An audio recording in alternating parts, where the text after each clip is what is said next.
Whatever. What then? What And I'm would you not call knocking. it? I'm disorder? not a disorder, maybe. Well, it's something that I think I had a lot of family we've bled members. over on definitions. Is my problem. Yeah. Too many people now label things as something that it's not really, but we're just supposed to feel sympathetic to it. Yeah. Well, I had, like I was Bipolar's saying, not a lot. disease. Okay, Well, go I ahead. know it's not a disease. It's a disorder. I didn't catch bipolar. I didn't catch bipolar. I was born with it. So, it just came to light when I reached a certain hey, how about I age. had tons of people reach out to me yesterday after talking about 032 recovery, saying they want to help me with that big project I'm working on. Cool. Okay, so now I see where everything's going on the chat. So, let me back up a second. Kim, I'm quoting Kim, alcoholism is a disease.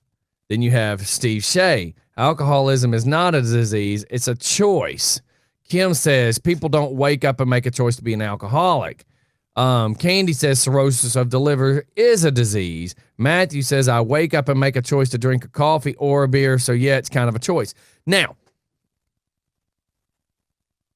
this is where you start getting people, you get feelings involved. Yeah. My uncle, let me word it this way. My great-grandmother, Granny Spence, was an alcoholic, severely bad alcoholic. But this is also before I was born, which is 1970, which means mentalities back then were different than now. Yes. Technology now explains things that didn't explain things back then. So everybody, you are allowed to believe what you want to believe. You are completely allowed to believe what you want to believe. And let's use, 032 recovery as a great example. It's not for me. I'm not a doctor. I'm not a lawmaker. So I can have an opinion, but that doesn't put it on stone. Right. I'm not God. I'm not, I'm not telling somebody to go write it on some tablets either. I know that they said that alcoholism is genetics. That because my granny had it, my grandfather had it, and my Uncle Ricky had it. I will argue and say no. I believe that a lot of alcoholics suffer from mental disorders, such as being bipolar, and they self-medicate. Right. With the alcohol. With the alcohol.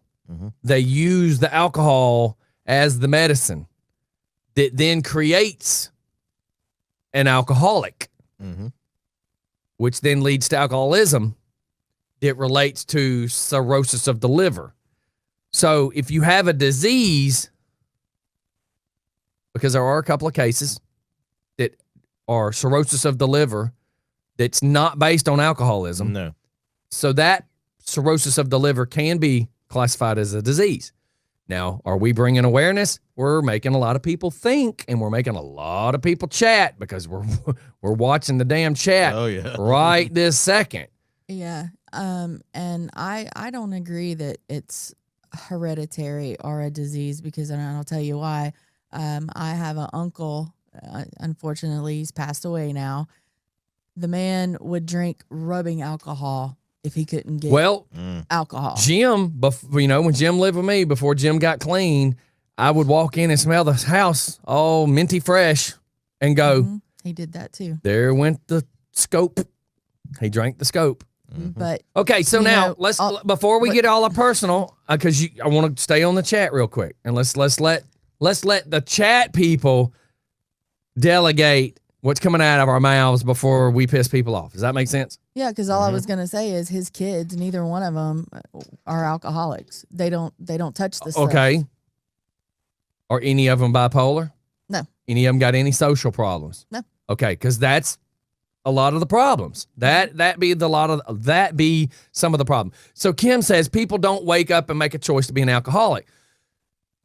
Argumentatively, they did at some point choose to drink.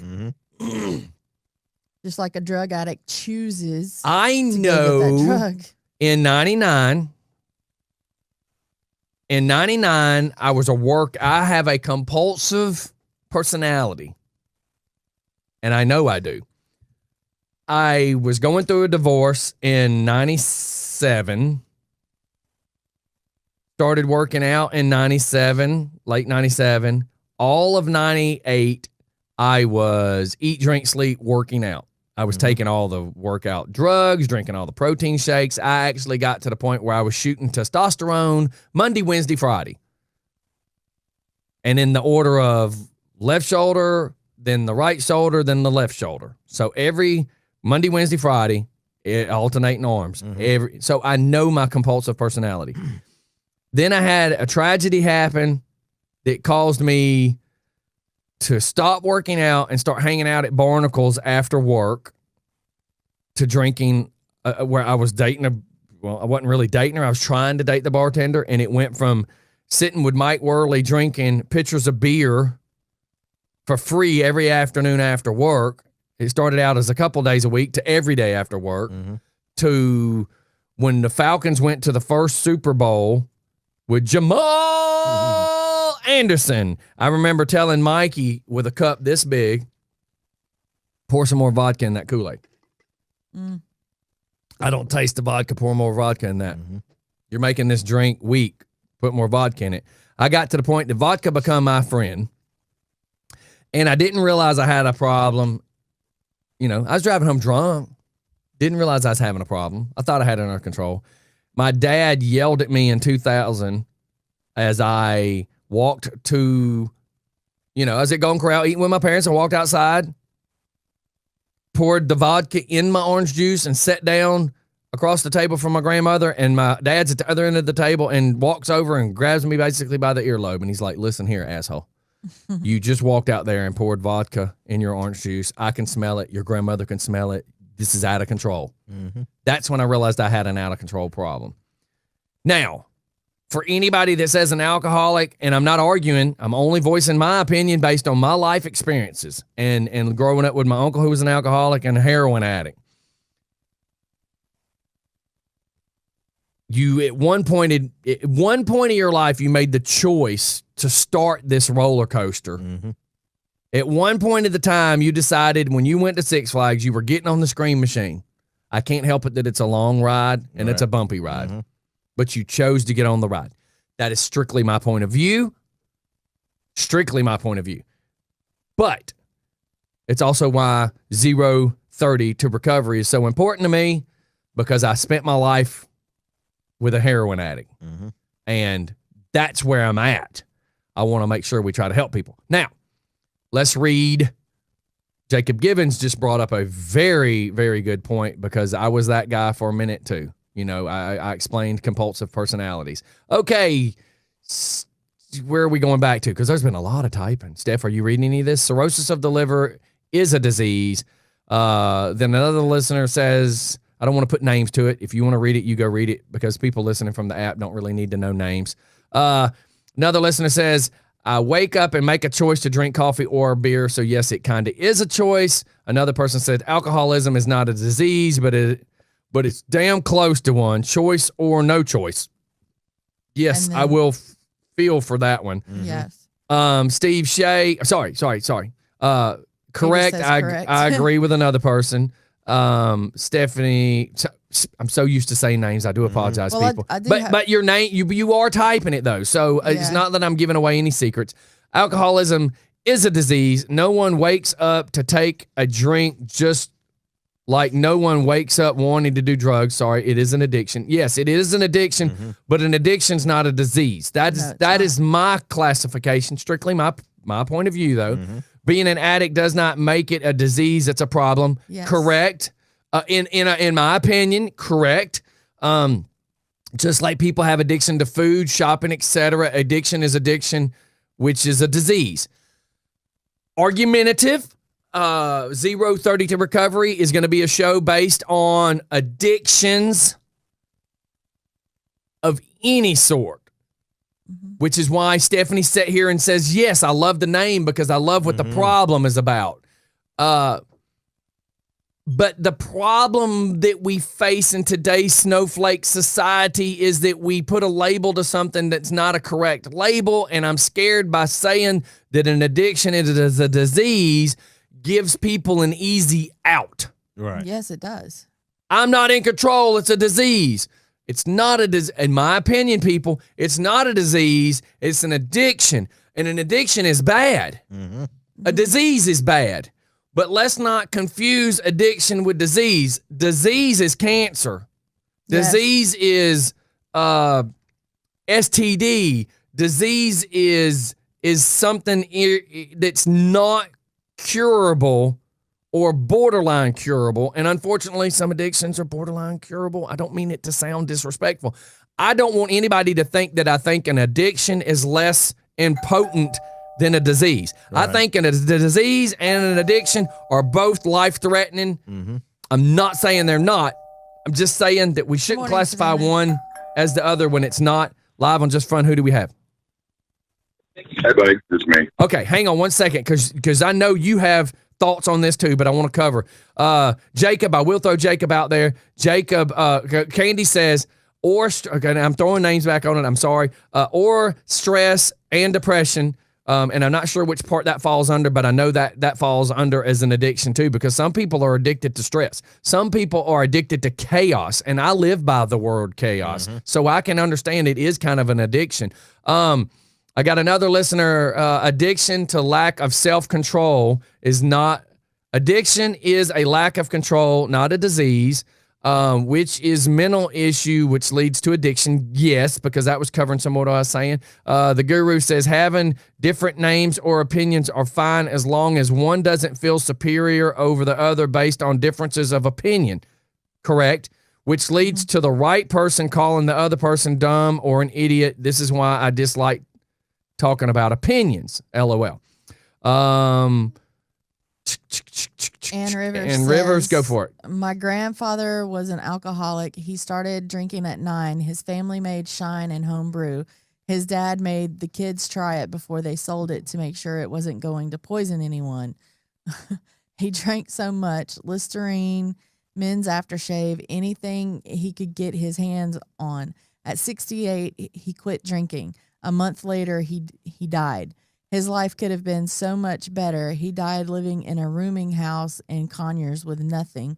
It's heartbreaking. Yes. Yes, and, it and is. that's very similar to my uncle. And don't go nowhere, Craig. I just want to get caught up on the reading part real quick. Yeah, 'cause my Maybe I see it as a disease because I have to, because I've dealt with it my whole life. My uncle shot and killed himself being a drunk and having mental issues.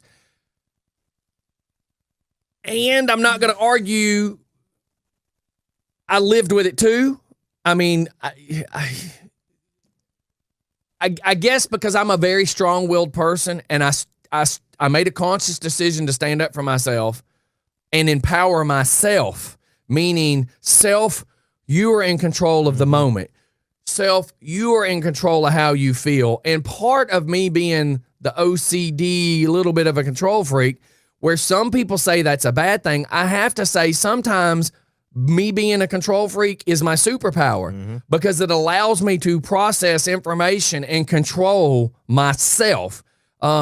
Yesterday, and Craig, please don't hang up. I just want to get past some of the reading. I was in a very bad mood thinking about code enforcement and thinking about all the stupid stuff. So I put on some Chris Stapleton. Crystal walks in the house. I had the news paused and I'm singing. Listen to some, Fire Away by Chris Stapleton. Very good, empowering song, by the way. Yes. Everybody should listen to it. But I start singing some Chris Stapleton and just singing and listening to music. Music can tame the savage soul. It will slow your down, your processing. Yes. But what it is Scott Spence is smart enough to understand in order to control my own thoughts, I have to control my environment and my situation. Wow, that one moved really fast. Joey Watson's listening, who is going to be my head man on point for 030. He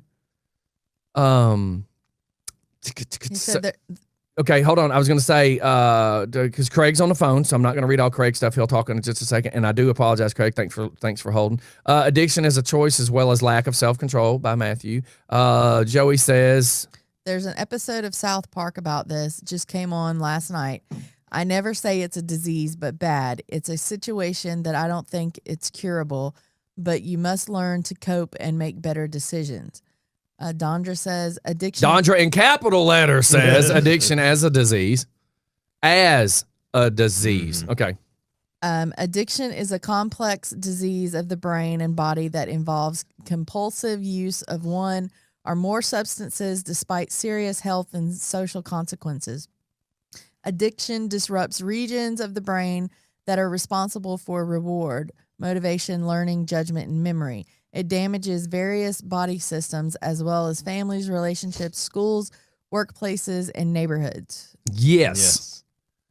But it still don't classify as a disease. That's our problem. And I'm not arguing with nobody. It's an addiction's bad. Mm-hmm. It will destroy worlds, not just lives. Let's say worlds. Because when I look at Zaylee, her world is me and Crystal. Mm-hmm. That child knows nothing other than us. Right. But that's why she's with us, is because of an addiction. Mm-hmm. An addiction caused her birth. Mm-hmm. An addiction caused her to be put into our world. So it's a catch-22. Dondra says the disease model of addiction.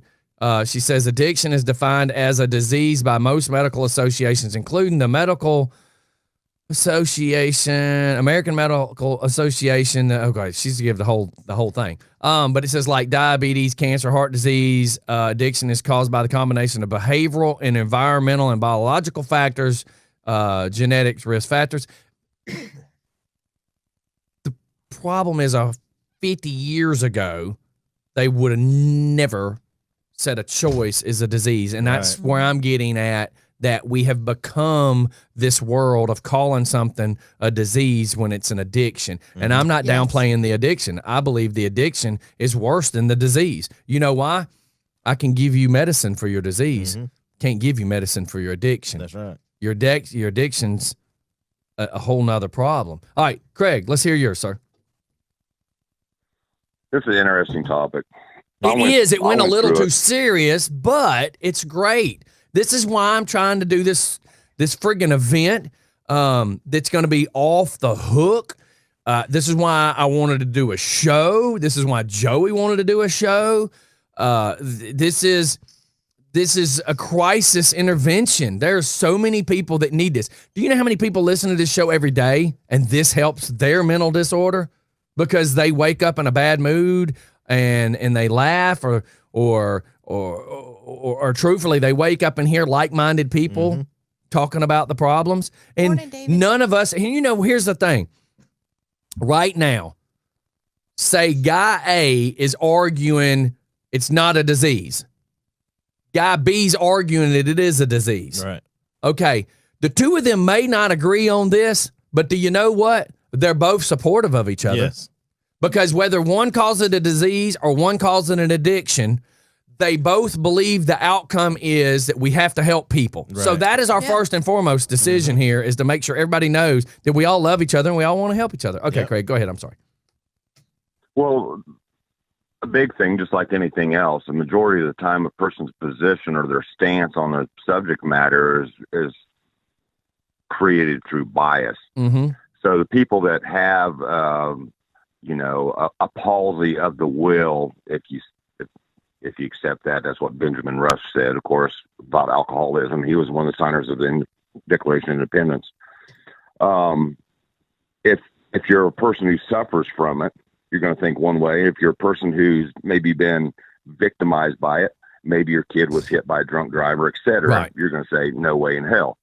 Right. Or a person that's never had a battle. Mm-hmm. A person that's never had a battle is going to be the most argumentative about it in a negative way. Right. Because they've never had to deal with it. Sure. I mean, some of the things that I was looking at was, anything from drinking tons of booze to, cruising down to Mexico doing cocaine enemas when I was absolutely out of control. Some of the things that got my attention were, one, people that were quote unquote troubled drinkers or alcoholics would return to a life of consuming alcohol in moderation. Right. How does something like that happen if it's truly a disease or whatever? Right. Then I come across this policy in Canada. They had a policy of what they called harm reduction strategy. I'm pretty learned on this because I went through a 3.5, 4-year battle with it real hard. Where they were actually giving small amounts of alcohol to homeless alcoholics, and it reduced the cost the government was paying on treating it. Right. So that was pretty interesting. Then you have, I don't know when it was, back in the 80s, the VA's administration, the Veterans Administration, and it's that way to this day, the Supreme Court upheld their stance that the VA didn't have to pay benefits because they stated that the primary onset or reason for alcoholism was a result of the veteran's own willful misconduct. So that's some pretty interesting stuff. And what I've seen over the course of my study and looking into it real hard was, what sides of the fence are arguing in support of disease, and what are saying is, some kind of, being out of control, so to speak. I think the government has allowed, this is just my opinion, I think the government has allowed people to start calling it a disease, because if we label it as a disease, you trigger people to go, and take it a little more serious than if you call it an addiction. Because I think when you use the word addiction, it triggers people to go, well, F them, that's a choice, it's an addiction. But if you call it a disease, you get people going, I feel bad for this person, I want to help. I'm only saying that's the way the media and the government has spun it. And you can't support or deny alcoholism as a disease by looking at some of the ramifications or some of the results, like liver disease. Right. Well, yeah, they got liver disease and it's a disease, or they got cirrhosis, it's a disease. Was it caused by alcohol? Yes, it was. But because they have cirrhosis, which is a disease, cancer was caused by smoking, that we don't call smoking a disease. Right. And it was a choice to pick up that bottle and to put it in your mouth and smoking crack wasn't called a disease. No, and so look, I'll tell you, chose to drink that. This goes into my smoking too. I still smoke the shit out of some Winston cigarettes. Oh, I know. I love you for it, because you're my role model of why we should vape. And I'll tell you what. I love you, Craig. You know why I smoke cigarettes? Because I enjoy it, and I'm not ready to effing quit yet. Thank you. I tell you what. And that's your choice. And that's your choice, and I celebrate that freedom with you. I walked away from. When I say I was a drinker, man. I tell you. I walked away from that and walked away from dope, cold effing turkey, because I come to the conclusion that I was done. You chose that you were done. You wanted no more of it. It was a choice. Yep.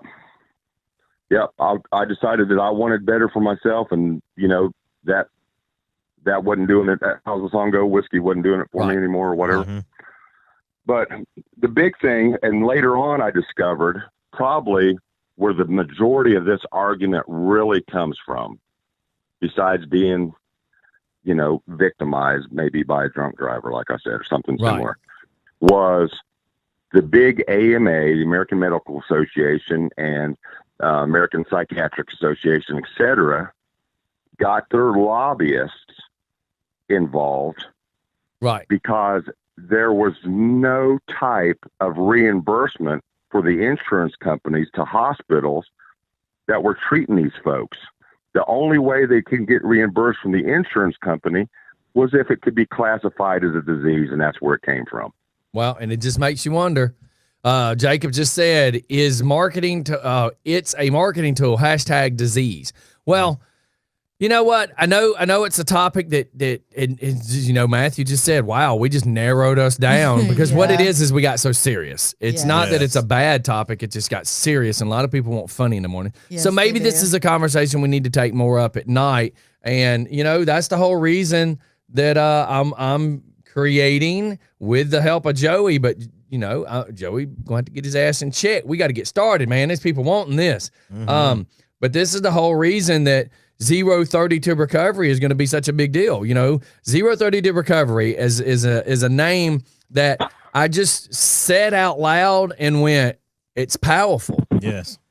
It makes you wonder. It makes you question. So when we look at it and say 0-30 to recovery, when you read it, it reads weird. But then when you say it out loud, it goes, wow. It triggers the brain. So 0-30 to recovery. What? It makes a lot of sense, and it's kind of ironic because in the last month, my not standard living, but my way of living has changed dramatically. I've retired from the music industry several times. I'm not fully retired from the music industry per se, but I put it on the back burner. I'm on board with a group now called Operation Combat Bike Saver. I'm not sure if you've seen it. We've been on Mike Rose, Returning the Favor, and that kind of stuff. Pretty much what we do is it's a nonprofit organization where we assist combat vets with PTSD, traumatic brain injuries, stuff like that. We bring them into our shop, which is up here in Indiana, and we build motorcycles. Smart. And it's kind of symbolic in a way because we take old motorcycles that are broken down, not running anymore, and we put these vets with them, and we rebuild that motorcycle, kind of like we're rebuilding that person. And we show them that there's worth, there's value, and it can be returned to its, former glory, right. It makes sense. And we do this at no cost to the veteran that participates in the program. They come in, they build the bikes. We've got guys from Harley and the Indian and et cetera, that are participating in this. And we get with the vet, build the bike, and the veteran keeps the bike. It's a really cool program. So that's what I'm doing nowadays. Right. I get you. Well, I decided to do, because Joey wants to come do it, and Jacob just asked a question in our chat, are we going to be rotating host? Joey and his girlfriend works in the business as a therapist. We have Stephanie, who just said yesterday one of her friends is going to school to be a therapist. We have Garfield Williams, who works in the business. We have tons and tons of other people that work in the business. So I'm hoping it would be Joey every week with other people helping, so that might rotate. But it's just a matter now of getting Joey to kind of nail down his time. And of course, right now, because I sprung the name by accident yesterday, it now makes us move faster to get this going. Yeah. But I named it 0-30 to recovery because I started thinking about nothing, and I worded it this way too. 0-30 to recovery. We are 30 minutes into a new day. Let's change your way. Or it could actually be, we're 30 minutes into your new day. Let's change your way. And I typed, nothing good happens after midnight. 30 minutes can change your life. And the question / statement / comment is a lot of people are up at midnight feeling bad and have nobody to talk to because all the normal society people are asleep. So that's where 0-30 to recovery matters, because you're 30 minutes into your brand new day. This is your option. We tell people every morning the sun comes up, you get a whole new day to start your life. And in my mind, midnight is the beginning of the new day. So that's why I'm like, it's 30 minutes into your new day, dude. Let's do something. Let's change the world. I believe that environment has a factor. I believe that past experiences have a factor. I believe that hereditary may or may not. There's people out there that argue that 40 to 60% are caused by hereditary, biochemical imbalance in the brain, blah blah blah. Right. But at the end of the day, this is what pulled me. I grabbed my bootstrings. Was that I was ready. I was expected. I knew that I deserved a better life than I was living at the time. Right. And that quote by Benjamin Rush really, really hit me, where he said the only way that it could possibly be categorized as a disease was it was a palsy of the will. Now, that's pretty powerful. Right. I don't care how many times you go to clinics, you go to AA meetings, you go to NA meetings, you're shooting dope, smoking dope, sniffing dope, drinking booze, whatever it is. You're not going to be done no matter what anybody else says until you say, you know what, I'm fucking done. That's the bottom line. You can go get your shots or whatever. All you're doing is replacing, go get your shots of methadone or whatever. All you're doing is replacing, one drug for another. You have to be done Right. with what's going on. You have to decide that you want a better way of life. And, that's my 2 cents. Well, and I want to cover this. And look, let me move on because I got more chats to talk about. But thanks for calling in. Mm-hmm. All right, brother. Okay. All right, bye. Sorry, I know if I have to keep interrupting him to read that, so I didn't want to do that. And I do value what he said. I do want to say I want to go back because I want to cover something Steve Shea said right either at the time he called in or before he called in. But in the mix of debating whether it's an addiction or a disease, Steve said the most powerful thing in the world. Mm-hmm. Whether it's an addiction or a disease or the disease, it's a sad problem, and it does require assistance either way to go get help. Yes. I love you, Steve. Yes. That is the most powerful thing that could have been typed this morning. I just want to cover that. It keeps moving. Add some yoga and meditation in the program would be helpful tools. And see, when we start bringing in guests that will be speaking about that, that will happen. Does that make sense? Yeah. Mm-hmm. Because we will be. And Jacob, did you add Alex back? And Stephanie says methadone is a legal meth. Yes, methadone is that's some bad stuff. Mm-hmm. And That's the problem too. Think how many people get illegal methadone. yeah. I mean, it's like cancer, the chemo. Okay, so let's word it this way. Let's do some quick comparisons because my brain works that way. Chemo basically kills you, Mm-hmm. Yes. but it kills. The cancer. cells. Yes. So I got to bring you near death to kill you. Yep. So to get you off of drugs, I got to give you a drug that's the most harmful, gut-wrenching, horrible-ass drug on the planet Yes. to cure you from drugs. Mm-hmm. Yeah. Look at people getting hooked on fentanyl. Yeah. Honestly, I don't even know if fentanyl is as powerful as it is or as deadly as it is. Why is it even out there? That's you know, right. don't. And you're hearing about kids that are getting methadone patches and scraping the methadone. Right. Well, let's not go off too far with the drugs and keep and fentanyl. get off the Yeah. focus of the Well, I just have to read recovery / disease / addiction. I just have to read what Robert wrote real quick because this had me cracking up. While Craig was on the phone. Oh, okay. If a smoking jacket is used for smoking, a lounge jacket is used for lounging. What is a windbreaker used for? I don't know. Breaking wind? Mm-hmm. Oh, okay. Sorry, I didn't read it. I'm just making a joke. So Sorry. Was he. Steve Shea said, thank you, Scotty. I just want to say that, Steve, because let's go backwards. As I said, guy A says disease, guy B says addiction, and both of them can be super strong and passionate over the argument of. Yep.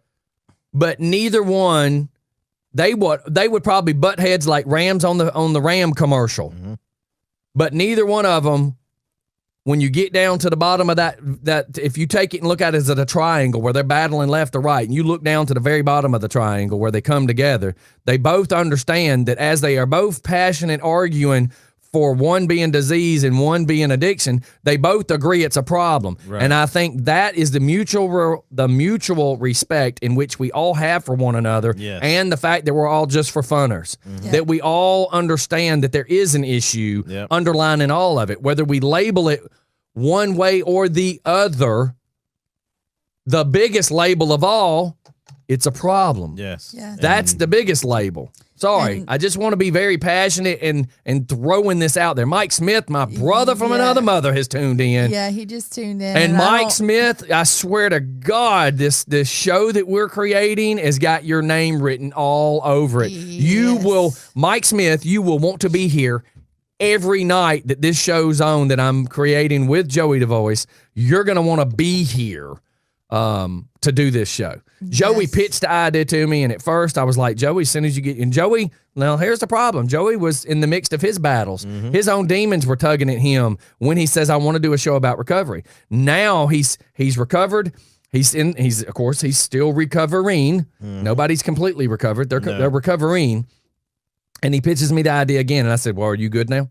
Because I like the idea, but are you good now? Because my 0-30 to recovery is a show that he wants to cover based on addictions, and I want to bring it together with the mental disorders that I've been pushing. So together, he's going to host it, and the ideas are collaborating. And Mike Smith wrote a book. Yes, he did. Like his words of wisdom needs to be on this show too. So Mike, me and you need to chat. So Yes. go ahead. And- Read what Mike said, by the way. Yeah, and plus, if you have him on the show, he might be able to reach people, because he doesn't hide it. He was incarcerated, so maybe he can reach people that they think that's their only way out. Right, and maybe know? people can read his book that way, you know? Yeah. And I don't know if he had been listening to what we were talking about, but he pretty much nailed it. It goes both ways. You can have the assistance or help available, but you can't make the person make the choice to get clean. They have to make that choice. Then you can be available with support, therapy, et cetera, et cetera. Yes. And see, once again, it's up to the person to make that choice. Well, you have to decide enough is enough. Mhm. And Yes. and I have stories I'm not going to share right now. But, I know where I was. And my problem about alcoholism is this. When you get depressed, you start drinking. Mm-hmm. Drinking's a depressant.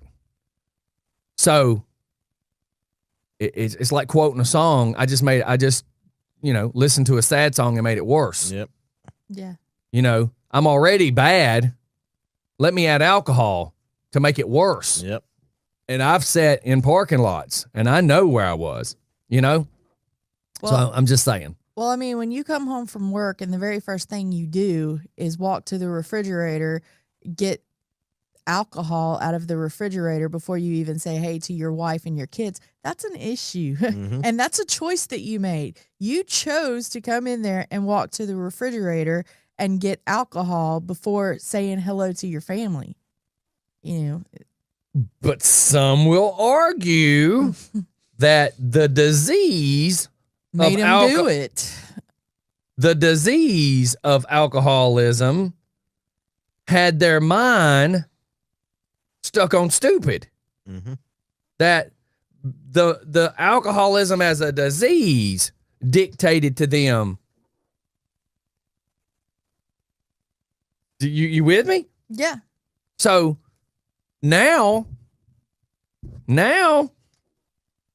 let's debate that.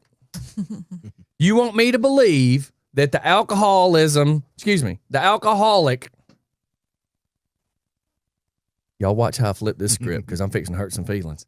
You want me to believe that the alcoholic should have come in and kissed his wife and kids before he went for the alcohol? Yes or no? Yes. You say it's a choice. Yes. Okay. Choosing alcohol over your family. God, I don't want to disagree with you, but I want to choke you. If this guy's been at work for 8 hours and the body's screaming, I need my alcohol, I need my alcohol, I need my alcohol. It's not just an addiction now. The body's screaming, I need the alcohol.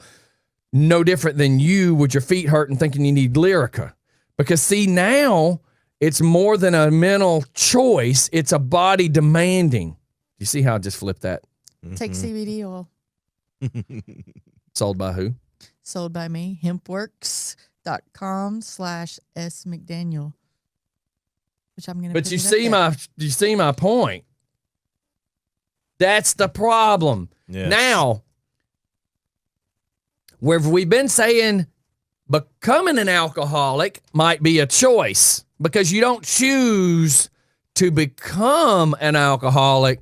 You end up being an alcoholic because of the choices of going for the alcohol. But once the alcoholic, are you making a choice to pass your kids and wife when you walk in the door to go get the booze?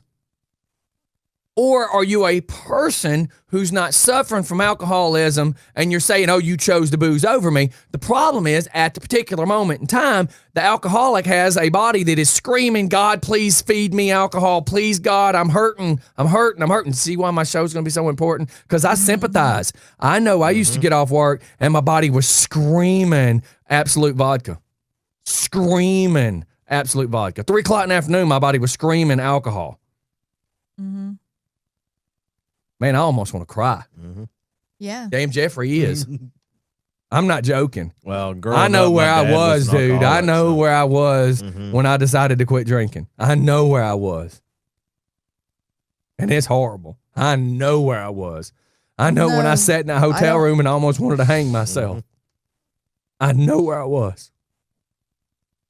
Whew. Let's go to commercial, you guys. I know where I was. Don't go nowhere.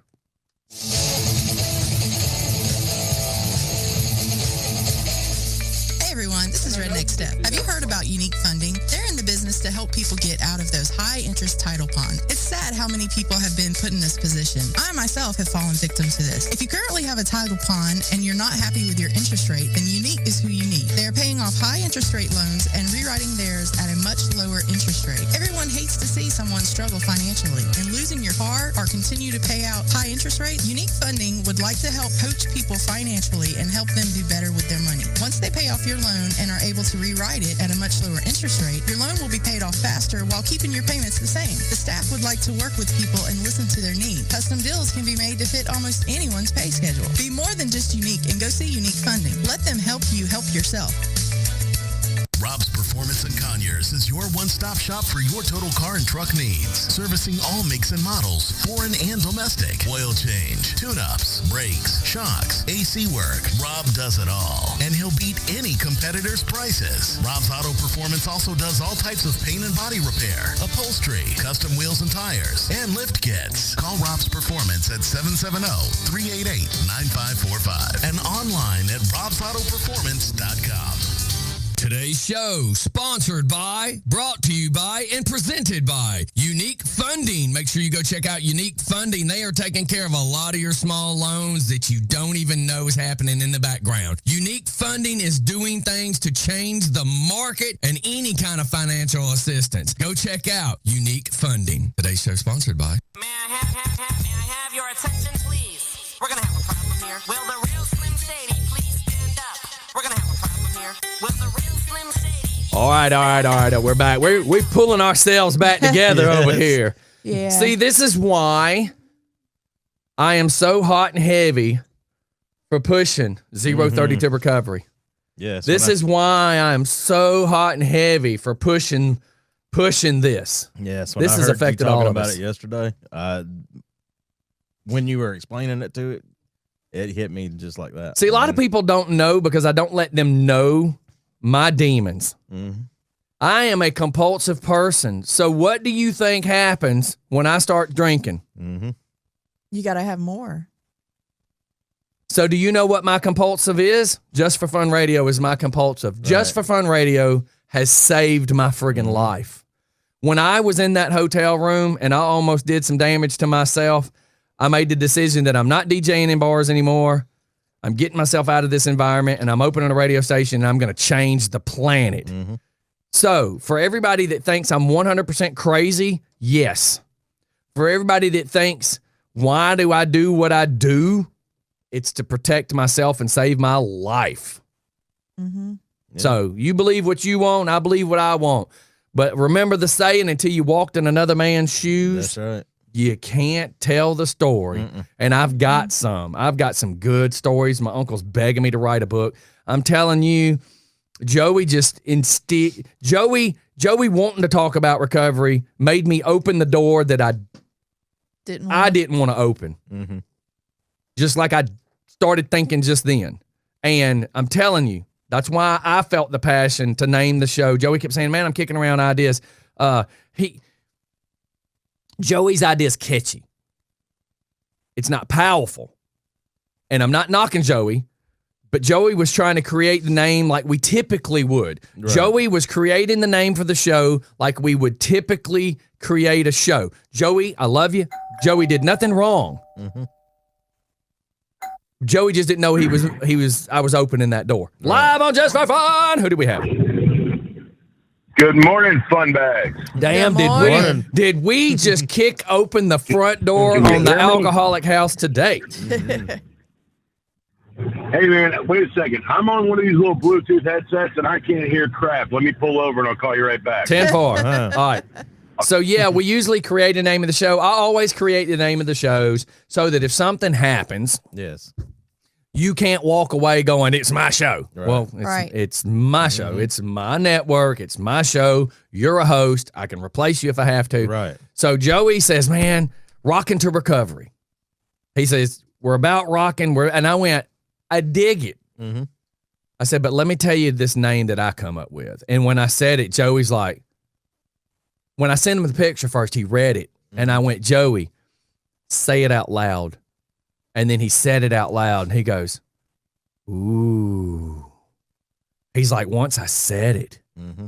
Like, I got cold chills, dude. I know. Once you say, look, I'm not even joking. Look, Steph, I'm not even joking. Once I got cold chills. Once you say it, 0-30 to recovery. Mm-hmm. Once you say it, there's power in it. Yes.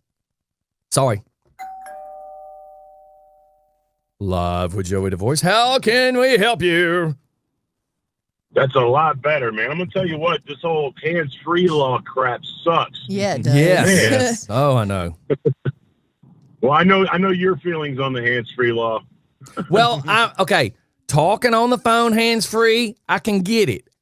My feelings is the law has no business to tell me my phone can't be sitting in my lap. That's insane. But that's a whole nother conversation. They could say something. Do what? If they'd like to pay the bill, they could tell me when I could use my phone. That's right.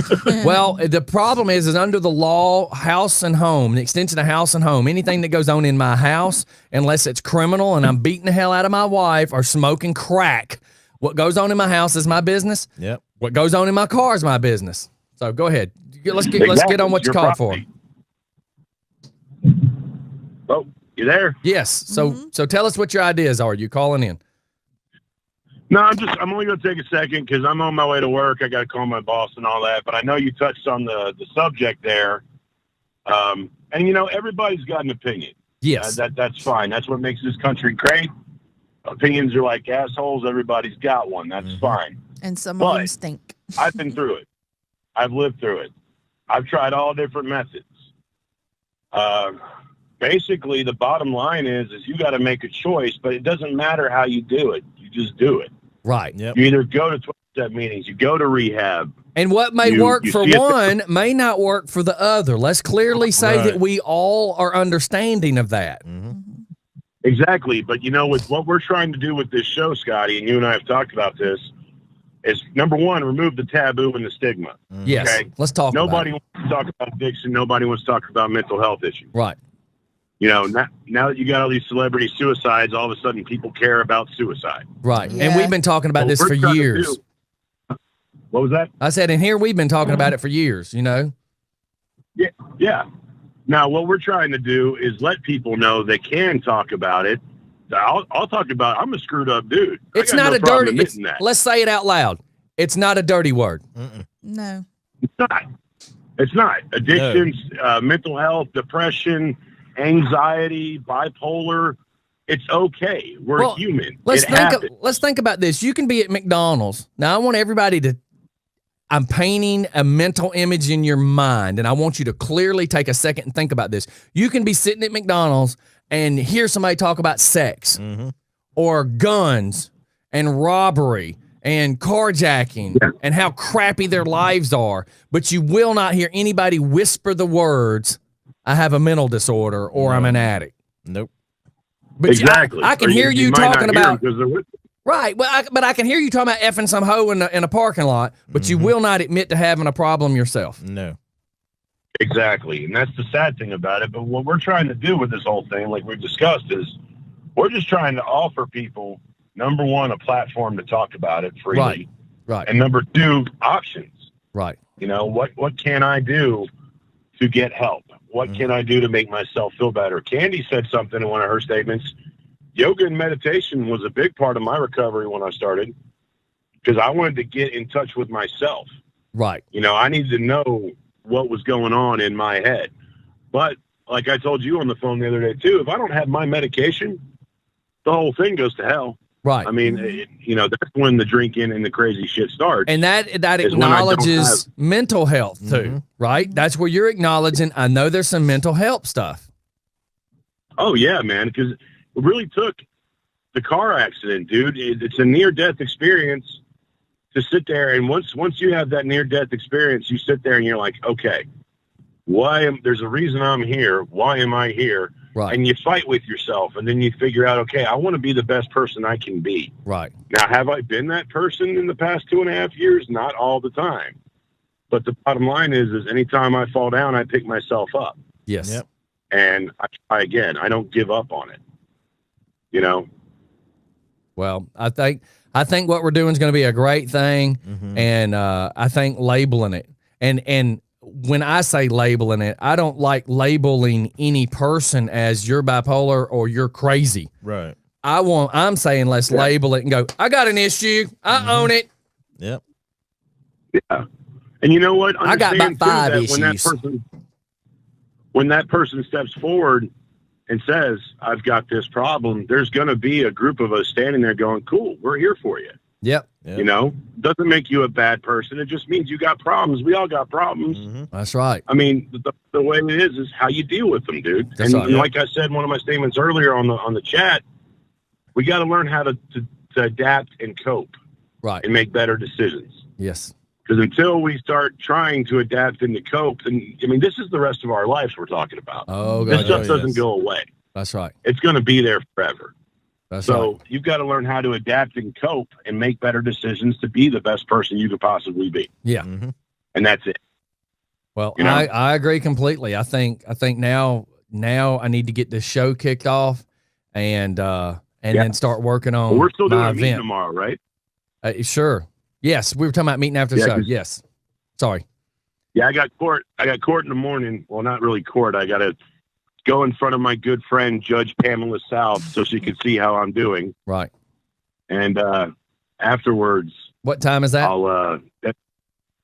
It's 9 a.m., but last time I was there, it took like 2.5 hours to go through. I was the last person they called. Let her know that you are now part of a show based on recovery. You let that be clearly known, and that help you to say, this is what I'm doing to advance myself. Last time I saw her, I was in a jumpsuit and leg shackles, and she wasn't very happy with me. Right. So, I might not even get a chance to talk to her personally. Last time, the attorney did all the talking. Right. So we'll just see how it goes. But my probation officer said this week, you're doing good. You're passing all your tests. They test me every week now for drugs and alcohol. Right. And they're serious. I mean, they're looking for any reason to throw me back in jail. Right. Oh, of course. So, but she says you're doing well. She might actually, lighten the reins on me right now. Right. So we'll see how it goes. All right, brother. But yeah, we'll plan on. I'll give you a call tomorrow, probably around lunchtime. We'll do a meeting. But yeah, everybody listening, this thing's happening. It's moving forward. Scotty and I have been talking about this thing since last year. Yes. Yeah, y'all have. But of course, I had a little fumble in the road, and that happens too. Well, you know what? I think that you ended up where you needed to be at the time you ended up needing to be. I think everything just happened, and it just happened. It's crazy because I was telling my probation you had officer, to be where you were, or you wouldn't be able to do what you're doing now. Exactly. And I told my probation officer the other day, I'm like, this last time I went to jail, I really think, because it's crazy. I got in that car, man, as soon as they cuffed me and put me in the car. and I'm sitting there and I just took a sigh, even though I knew I was about to go through hell for a little bit. Right. I just sighed because a big monkey was off my back. Yeah. And I knew it was like, okay, this is a good foundation for you to start, to move forward. And I felt more out of, I made a few visits to jail in my life, and I feel like I got more out of this last visit than I ever did. Well, can I compare something, and you don't take it as an insult? Does everybody does everybody watch parolees, pit bulls and parolees? Yeah. Okay. How many times have you seen where they cage the wild dog and the girl go, even though the dog was scared, it didn't want to be caged, you could see the sigh of relief because now it's, oh my God, I'm safe. Yeah, I'm safe. So it's very similar to what you're describing. It's crazy because you just brought up that show. When I was in jail, I don't know if I told you, I was part of Operation Second Chance in Gwinnett County, which is where we work with the special needs and second chance dogs. Yeah, I was going to say, I watched that on TV, man. That's kind of cool. Yeah, I was with, I had a special needs dog named Bruno. He was 120-pound American Bulldog. He was in a wheelchair. Aww. He was deaf. He was blind in one eye. He had a really rough life, but he was awesome. And he was my cellmate. Right. And that whole, because I love animals. Yes, you do. So that being thrown into the jail experience really, really, helped a lot. But those animals in there too, they just want to be loved. They just want, they just, they want to be loved and accepted just like most of the guys in jail want, Yeah. And then think about this for a second. If you look into the mental disorder end of it, so you got a person who has a mental problem, an issue. They're feeling a lack of being loved. They're feeling a lack of being accepted. Therefore, let me take a drink. Let me smoke a joint. Is that going to help me? So now has that been kind of a trigger too that creates some of the issues? You know what I'm saying? Well, like you and I talked on the phone the other day when you pitched me the concept of the name. And now is it stuck? What? I said, and now has it stuck? Because when I say it out loud, it feels so powerful. Yeah. Yeah, it does. Yes, it does. But when we talked about it, it was like I brought up to you, when you're in recovery and you're sober, midnight is the time when you're feeling really anxious, you're feeling really nervous. Right. Or even 11:30, right before midnight. Right. Right before the liquor stores close, and you're sitting there going, man, I got nobody to talk to. I got nobody around me. I'm alone. Right. I'm feeling lonely. I'm feeling anxious. I'm feeling like crap. Can I get to the liquor store before they close and nobody will know what I'm doing tonight? Yep. And the way you pitched it, it's funny that you said it like that because that is a very crucial time for anybody that doesn't have a normal schedule. Right. I don't sleep very well. I never have. And the middle of the night is bad for me. Yep. So. And it just makes you shake your head. You know what I mean? Yeah. It just makes you shake your head because the reality of it, I think, is what makes it stronger. The reality, maybe. It just makes me feel that it's stronger. I don't know how to word it. The name of it alone is powerful. Yes. So. Well, like I told you the other day too, I've got connections, especially in the local community of Rockdale and Newton County. Right. Lots of people in recovery, lots of people that work at different facilities. There's great programs in Rockdale and Newton County that can help people with mental health problems, with addiction problems. And some of them don't even cost you a dime if you can't afford to pay. Right. So we're going to be bringing these resources to the table. There's been a lot of stuff racing through my mind since we really started talking about this again. And like I said, we'll have this meeting tomorrow and go over some things, and then we'll get this thing launched very, very soon. So right. I'm just tickled, dude. I'm just tickled. I think it's very, like I said, I think it's very powerful, and other people can have their thoughts, but I'm betting money. I I think it's amazing. Yeah. I mean, these people, I have mad respect for a lot of these people that were commenting on this thing that said they kick things cold turkey by themselves. That's great. That is awesome, dude. You are Congratulations for the person that 100% can. badass. Mm-hmm. Right. But some people need help. Some people need structure. Some people just need to be pointed in the right direction. Right. Yep. Right. And that's what we're trying to do with this. My dad was a hell of an alcoholic when I was growing up. I mean, he used to get drunk and said some really mean stuff to me when I was a kid, but he quit, and he quit cold turkey. Right. And he's from a whole different world than we're from. Yeah, that's the way my dad And was. yeah, I mean, But- they're cut from a different cloth. They're from a different era, but it's okay to ask for help. It's okay to. Yeah. And you got to So, remember, back in say, the older hey- generation, people didn't want to ask for anything. No. Nobody wanted to tell the secret. Nope. Nobody You know wanted what to my be dad judged. used to say Yeah. to me when I told him I think I had a drinking problem and I needed to go to rehab? He'd say, "No, you just need to grow some balls." Mm-hmm. See? That's exactly what he told me. But I did what I did. I took my path. I went to treatment. I did those things, and we get along a lot better now than we ever have. Wow. And he doesn't care how I did it. He's just glad that I did it. But So- the very first thing, and no one has actually said it today, either on the live feed or any of us on the show. The very first step to recovery is you have to admit that you have a problem.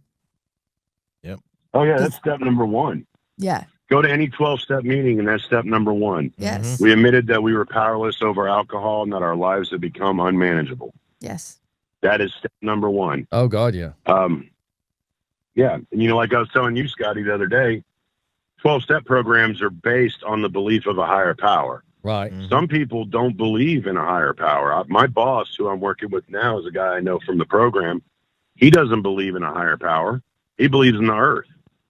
That tree out there in the parking lot, next to the parking lot, that's his higher power. Right. Yeah. And that's fine. Whatever works for you works. Right. Anyway, we're going to get this thing going. We're going to Yeah, give man. people a lot of options. We got a lot to talk about. You and I got a lot to talk about tomorrow. Oh, God, yeah. So we got to make this happen. I don't know if I got to come out there to the studio and see you or what, but we got to make this happen tomorrow. Oh, yeah. So. We will. We will. But, yeah, just hit me up when you're Yeah. leaving your meeting tomorrow, and we'll go from there. Definitely. Steph, I love you. Jeff, I love you. I don't know you Love very you too, well, man. but you're a good dude. Mm-hmm. Love you all. Love the Just for Fun family. I'll talk to you Yes, guys. sir, soon. man. Scotty, Have a good I'll give you day. a call later. Yes, sir. Please do. You too, brother. All right. Bye. Bye. All right. Real quick. What? What? You just said real quick. No. Oh, okay. No, Okay, I we was got telling him bye. guidance and support is important. Incarceration puts a damper on getting up and cooking a pork chop if you want. That's true. Pam Sellers, what's happening? I know Pam had her things in her days. Stephanie's just admitting you have a problem is step one, to admit to yourself. So, hey, we're at the 10 o'clock hour.